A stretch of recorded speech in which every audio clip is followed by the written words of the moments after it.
Hello everyone, welcome back to my YouTube channel. আমি সুমি। কেমন আছো তোমরা সবাই? তো আজ ছিল আমার 3 টায়ারের একটা কেক। তো কেকটা বানাতে গিয়ে আমার সাথে একটা ঘটনা ঘটে। তো কী ঘটনা ঘটে চলো আমি ভিডিওটার শেষে তোমাদেরকে বলছি।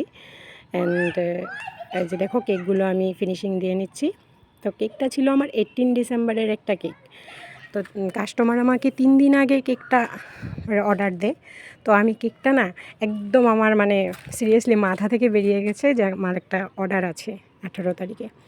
তো আমি ঘুমিয়েছি 17 তারিখে রাত 2টোর সময় আমার মনে পড়েছে আমার একটা কেক আছে। তারপরে এই 2টোর সময় উঠে আমি স্পঞ্জ বেক করেছি। তারপরে আর কি সারা রাত্র ঘুম নেই। তো 2 ঘন্টা আর একটু ঘুমিয়ে তারপরে উঠে গেলাম। উঠে ফটাফট সব রেডি করলাম। তো অ্যাকচুয়ালি কেকটা আমার 11টার সময় নেওয়ার কথা ছিল। তো আমার সকালে কেকটা রেডি হয়ে গেছে। আর ওদিন আমার আরও কেক ছিল, টোটাল 11 পিস কেকের অর্ডার ছিল।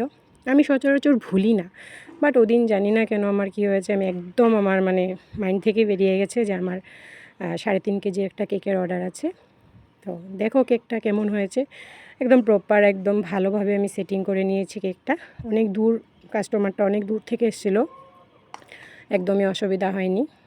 তো কেকটা আমাকে 3টা কালারের মধ্যে রাখতে বলেছে। তো আমি একদম নিচেরটা একটা রেড কালার, আর মাঝখানের লেয়ারটা একটু ডার্ক পিঙ্ক, আর একদম যেটা উপরের লেয়ার, এই যে এটা উপরের লেয়ারটা, এটা আমি লাইট একটা বেবি পিঙ্কের মধ্যে রেখেছি। এখন দেখো সেট করে নিচ্ছি আমি। কেমন হয়েছে কেকটা জানিও, আর অবশ্যই একটা like, comment, share and subscribe my YouTube channel. তো এখানে সময়ের অভাবে আমি নন এডিবল ফুলগুলো লাগিয়েছি, ক্রিম দিয়ে ফুল বানাই নেই আর। তো তোমরা দেখে জানিও কেকটা কেমন হলো, ফাইনাল লুক। আমি একটু সিলভার স্প্রে করে দিলাম।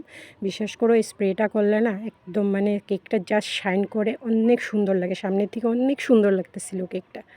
যে final look. Thank you so much, by.